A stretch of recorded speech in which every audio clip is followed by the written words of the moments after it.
নগরের বিভিন্ন থানাকে ছোট ছোট এলাকাতে ভাগ করে বিট নাম দিয়ে সেখানে পুলিশের পেট্রোলিং করা হচ্ছে এবং তার ফলস্বরূপ এলাকাতে ক্রাইম থেকে আরম্ভ করে মহিলা গঠিত যে অপরাধের সংখ্যা অনেকটাই কমেছে। তো এতদিন ধরে যেগুলো করা হচ্ছিল খুব সিস্টেমেটিক ওয়েতে বিচার আরও উদ্যোগ নিয়েছে এবং সেই উদ্যোগ নিতে গিয়ে গত কয়েকদিন আগে নিউ টাউন থানাতে একটি অনুষ্ঠান করে সেখানে 10টি ইলেকট্রিক্যাল স্কুটার আমাদের কর্মীদের হাতে স্যার তুলে দিয়েছে। আজকে স্যারের উদ্যোগে আজকে নারায়ণপুর থানা থেকে 11টি স্কুটি ইলেকট্রিক্যাল স্কুটি তুলে দেওয়া হচ্ছে, যেগুলো হচ্ছে বিট পেট্রোলিং যেগুলো হচ্ছে বিভিন্ন থানাতে সেটা ইউজ করা হবে। এই ব্যাপারে আমাদের মার্লিন গ্রুপ আমাদের যথেষ্ট হেল্প করেছেন ওনাদের সিএসআর প্রজেক্টে, ওনাদেরও ধন্যবাদ জানাচ্ছি। তো কোনো অনুষ্ঠান বেশি দীর্ঘায়িত না করে আমি অনুরোধ করছি ফ্ল্যাগগুলো তুলে দেওয়ার জন্য। স্যার ফ্ল্যাগ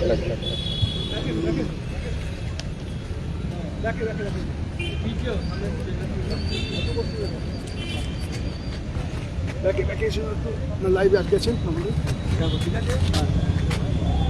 এই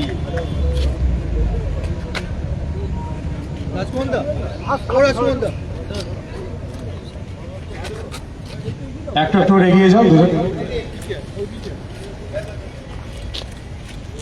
চলো আস্তে আস্তে বেরো।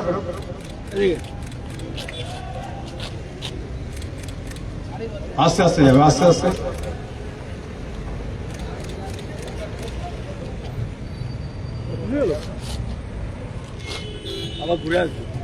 মাননীয় নগরপাল শ্রী মুকেশ আইপিএস স্যারকে ধন্যবাদ অনুষ্ঠানে আসার জন্য।